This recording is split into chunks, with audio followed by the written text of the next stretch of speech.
أنا ما كنتش ممكن أتخيل إن ده يحصل أصلاً، واللي عمله في الآخر صدمني بجد.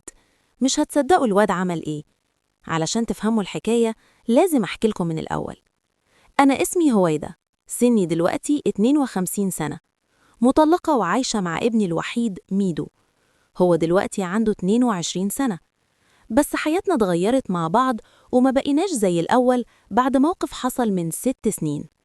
من ساعتها ما بقتش بس أم ميدو، لأ، هو كمان بقى راجلي وأنا الست بتاعته.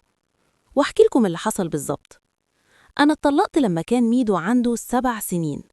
أبوه أشرف اتجوزني وأنا 26 سنة، وكان متجوز قبلي أم العيال الأولى. أنا كنت الزوجة اللي في السر. هو كان صاحب المصنع بتاع الملابس اللي اشتغلت فيه. كنت يدوبك صنايعية على المكنة السنجر، دي مكنة خياطة، وكانت يوميتي في الوقت ده 30 جنيه، وده أعلى رقم يومية.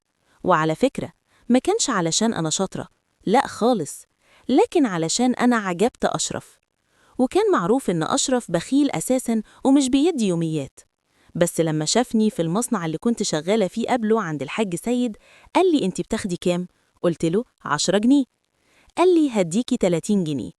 طبعا العرض ما كانش يترفض أبدا، وسبت الحاج سيد ورحت معاه.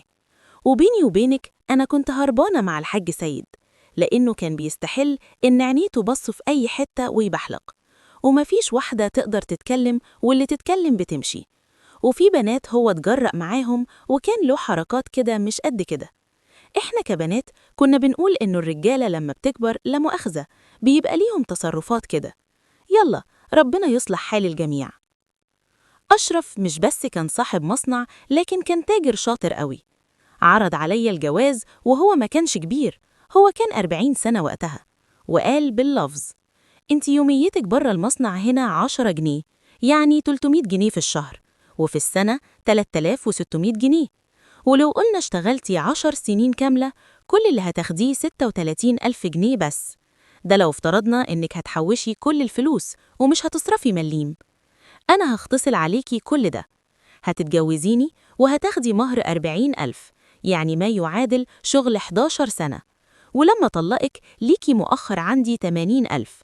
وكل اللي عايزه منك تظبطي نفسك، مش عايزك تشتغلي ولا تطبخي ولا تعملي أي حاجة غير بس تروقي على جسمك، وعايزك تتعليه الرقص، ولو عرفتي تروقي مزاجي هعيشك ملكة، لو ما عرفتيش همشيكي، وبرضه مش هبقى قليل أصل معاكي وهتطلعي كسبانة. قبلت واتجوزته، وفعلا ما كنتش بعمل حاجة خالص غير بس مزاجه، وكنت جهزاله طول الوقت. وعندي بنت في البيت بتساعدني في شغل البيت والطبيخ وأي حاجة محتاجة لها، وأنا كنت المزاجه. كنت عارفة إنه لو مرتاحش النعيم اللي أنا عايشة فيه هيروح مني، وأنا ما أقدرش أقول إني كنت عايشة قبل الجوازة دي. يعني من الآخر شميت نفسي بس لما دخلت بيته. ده أنا كنت فاكرة نفسي دخلت الجنة. طبعا رحت الكوافير وجربت الباديكير والحمام المغربي والتقشير والمساج والساونا، وحاجات ما كنتش عارفة أساسا إنها موجودة. وجسمي لبس إن ما كنتش حتى أتخيل إنه بيتلبس، أطقم بقى وريش وشيفون وستان ومكشوف وشفاف. وفضلت 3 سنين معاه من غير أولاد، بس حسيت إني زهقانة. قلت له عايزة أخلف عيل أتسلى بيه. قال لي ما عنديش مانع، بس بشرط هيشيل اسمي لكن مش هيورث فيا، واعتبري مؤخرك ميراث ابنك. وافقت، ويوم ما حملت وعرف إني حملت مضاني على ورق تنازل عن الميراث وعن أي حق للواد من قبل ما يجي الدنيا.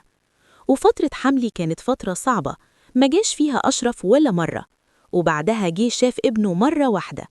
وبعدين كان يشترط إنه لما يجي البيت أخلي البنت الشغالة تاخد الولد وتنزل، وده فعلا اللي كان بيحصل. 7 سنين كاملة وميدو معانا، بس هو علاقته بيه تعتبر مفيش أصلا، وما كنتش مهتمة بالموضوع ده. بس ميدو ده كان حياتي أنا، وهو 7 سنين حبيب أمه. كان في البيت وأبوه بيه كالعادة من غير ميعاد، وسحبني زي البقرة على أوضة النوم. وفي اليوم ده كان غشيم شوية، فصوتي طلع. حبيبي ميدو فكر إنه بيضربني، جاب عصاية المكنسة من المطبخ ونزل على ظهر أبوه علشان يبعد عني، وفضل يهدد أبوه لدرجة إنه خلى الراجل الكبير خوفا منه يهرب. وده كان سبب طلاقي. أيوة، زي ما بقولكم كده، أبوه بعد ما اتضر باليوم ده حلف براسه يرمي الواد في ملجأ علشان يكمل معايا. قلت له مش هسيب ابني. قال لي طيب، مع ألف سلامة انتي وابنك، وطلقني. وعشت أنا وميدو لوحدينا في البيت الطويل العريض من اليوم ده. عشت معاه مع إنه طفل صغير، بس كنت بحس إنه راجل قوي.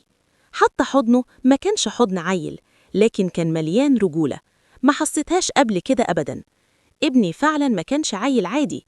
لكن ولا أقول لكم، لو عايزين تسمعوا كمالة اللي حصل هتلاقوا رابط الجزء التاني في الوصف. ادخلوا وكملوا الحكاية.